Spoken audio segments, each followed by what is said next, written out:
পাঁচতলা ভবনের সামনে পুলিশের ভিড়, ঘরের ভেতর রক্তাক্ত দৃশ্য, আলামত সংগ্রহে ব্যস্ত তদন্তকারীরা। ঘটনার পর থানায় আত্মসমর্পণ করেন অভিযুক্ত যুবকও। বলছিলাম রাজধানীর কলাবাগানে ঘটে যাওয়া স্ত্রী শাশুড়ি হত্যাকাণ্ডের কথা।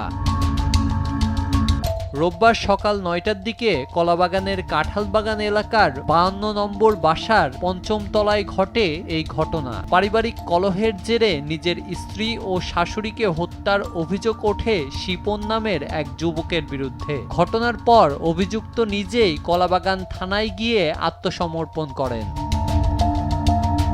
নিহতরা হলেন ২০ বছর বয়সী রাত্রি এবং তার মা ফিরোজা বেগম। ঘটনাস্থলে রাত্রির মৃত্যু হয়। গুরুতর আহত অবস্থায় ফিরোজা বেগমকে ঢাকা মেডিকেল কলেজ হাসপাতালে নেওয়া হলে কর্তব্যরত চিকিৎসকরা তাকে মৃত ঘোষণা করেন।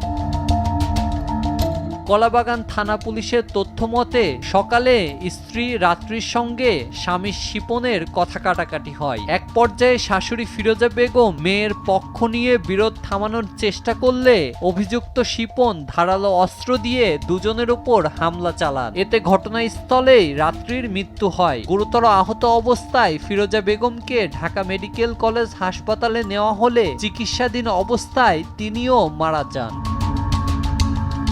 পুলিশ জানায়, ঘটনার পর অভিযুক্ত মোহাম্মদ শিপন নিজেই কলাবাগান থানায় গিয়ে আত্মসমর্পণ করেন।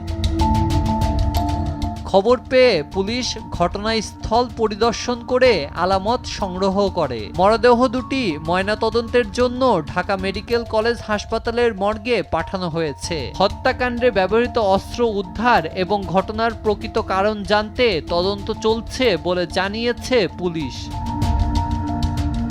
এই হত্যাকাণ্ডের সুনির্দিষ্ট কারণ উদ্ঘাটনে অভিযুক্তকে জিজ্ঞাসাবাদ করছে পুলিশ। ময়নাতদন্তের প্রতিবেদন এবং তদন্ত শেষে ঘটনার বিস্তারিত কি উঠে আসে সেটিই এখন দেখার বিষয়। নিউজ ডেস্ক, দেশ টিভি।